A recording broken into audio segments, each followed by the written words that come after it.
Oubliez tout ce que vous croyez savoir. Remontez le temps. Oubliez les frontières que vous connaissez, les villes que vous traversez chaque jour. Nous sommes bien avant César, bien avant que le nom de France ne soit prononcé. Nous sommes à l'aube d'un monde nouveau, une terre sauvage, vaste, qui s'apprête à vivre un bouleversement silencieux, mais total.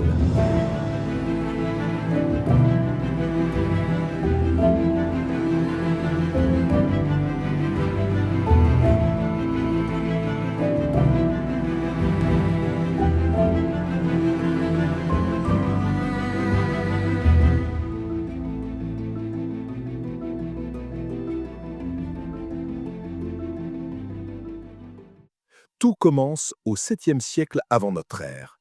Imaginez, vu de l'Est, des silhouettes se dessinent à l'horizon.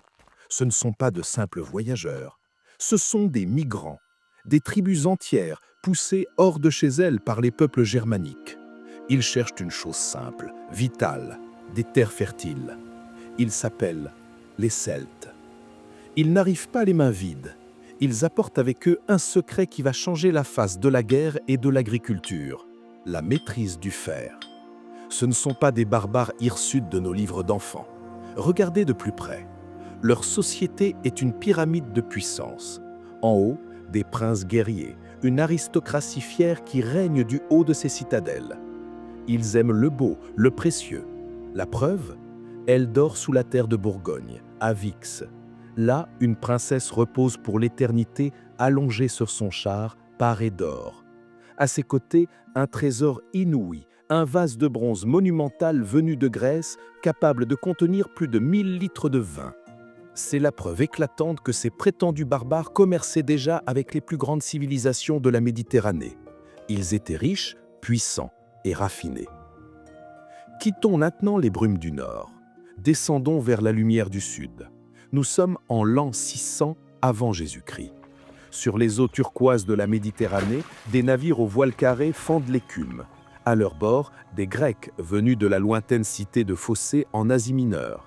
Ils cherchent un abri, et ils le trouvent dans la baie du lac Sidon. C'est ici, protégé par les Calanques, qu'ils fondent Massalia, Marseille. Ce n'est pas juste un port, c'est une porte ouverte sur un autre monde. Très vite, la cité devient la reine de la Méditerranée occidentale. Ses flottes défient celles de Carthage. Les Grecs ne viennent pas seulement avec leurs marchandises. Ils apportent dans leurs cales des trésors qui vont chapeauter nos paysages pour toujours. La vigne, l'olivier et le blé. Le sud de la Gaule se couvre de couleurs méditerranéennes. Alors, que se passe-t-il quand le fer du Nord rencontre l'or du Sud ? La guerre ? Parfois, mais surtout l'échange. Dans l'arrière-pays, les peuples locaux construisent des maisons fortifiées sur les hauteurs. Mais à l'intérieur, on y trouve de la vaisselle grecque, des coupes étrusques. Le Rhône devient une autoroute liquide, l'étain du Nord descend, le vin du Sud remonte. Bien avant que Rome n'impose sa loi, une civilisation brillante est déjà là. C'est un monde d'échange, un monde où le fer du Nord rencontre l'or du Sud. Nos ancêtres ne sont pas un bloc unique et fermé. Ils sont le fruit de ce premier métissage. Des guerriers, des agriculteurs, des artistes ouverts sur la Méditerranée. Mais attention, n'allez pas croire que nos ancêtres n'étaient que de paisibles marchands. Au fond d'eux, le feu guerrier brûle toujours. Au IVe siècle avant notre ère, les tribus sont à l'étroit. Elles franchissent les Alpes et s'installent en Italie du Nord. En moins 390, l'impensable se produit. Une armée gauloise, menée par le chef Brennus, écrase les légions et met Rome à sac. La ville brûle. Seule la citadelle du Capitole résiste encore. Une nuit, les Gaulois tentent une escalade silencieuse pour les surprendre, mais la légende raconte que ce sont les oies sacrées de Junon qui, par leurs cris, réveillent la garnison et sauvent les Romains in extremis. Mais la faim tenaille les assiégés. Ils doivent payer. Le prix de leur survie est colossal, 1000 livres d'or. Au moment de la pesée, les Romains accusent Brennus d'utiliser des poids truqués.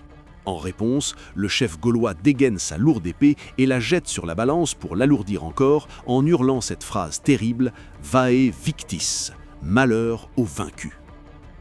Cette soif d'expansion ne s'arrête pas là. Un siècle plus tard, en moins 279, une autre expédition marche sur la Grèce et pille le sanctuaire sacré de Delphes. Certains iront même jusqu'en Asie mineure pour fonder la Galatie. Durant 2 siècles, la puissance celte fait trembler le monde connu. Mais ne vous y trompez pas. Si les Gaulois savent faire la guerre, ils savent aussi bâtir une civilisation.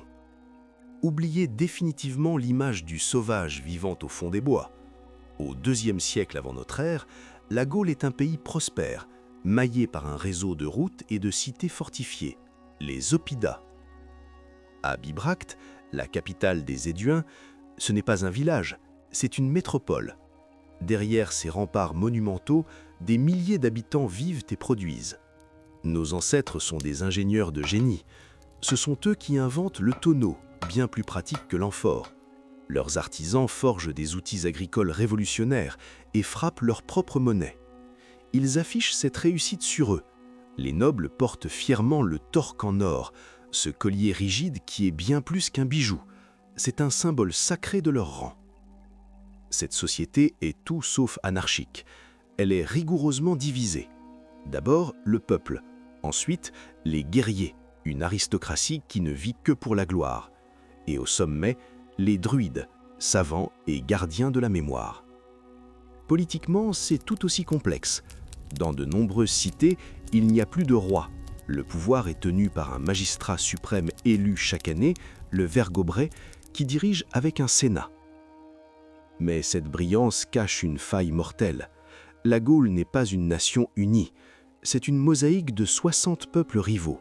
Les Arvernes disputent l'hégémonie aux Éduins. Ce sont des frères ennemis. Et cette division, c'est exactement ce que leurs voisins attendent. C'est une alliance fatale qui va tout déclencher.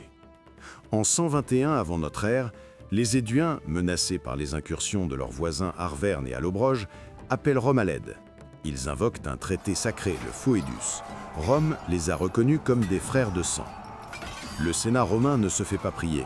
Les consuls Fabius Maximus et Domitius Aenobarbus écrasent les Arvernes près de Bolène, au confluent du Rhône. Mais cette fois, les légions ne repartent pas. Rome prend le contrôle de tout le sud de la Gaule pour sécuriser sa route vers l'Espagne. C'est la naissance de la Transalpine, la toute première province romaine hors d'Italie. Ils fondent Aix en Provence, puis Narbonne, qui deviendra leur capitale locale. Les grands gagnants, ce sont les Éduins. Grâce à l'appui romain, ils étendent leur autorité sur les Parisis, les Sénons et les Bituriges. Ils bâtissent une immense confédération commerciale qui contrôle tout le centre et l'est de la Gaule. Mais cette richesse va devenir leur malédiction, car l'or de la Gaule brille de 1000 feux, et d'au-delà des Alpes, une autre puissance s'est éveillée. Une puissance qui a faim, une puissance d'ordre, de fer et de conquête. Pendant que les Gaulois commercent et se querellent, au sud, le loup romain affûte ses griffes. Il regarde vers nos plaines fertiles avec envie. Ce fragile équilibre va bientôt voler en éclats. La paix est finie. Les légions se mettent en marche. Et à leur tête, un homme qui a besoin d'une guerre pour devenir une légende. Il s'appelle Jules César. Et face à lui, un seul homme osera se lever.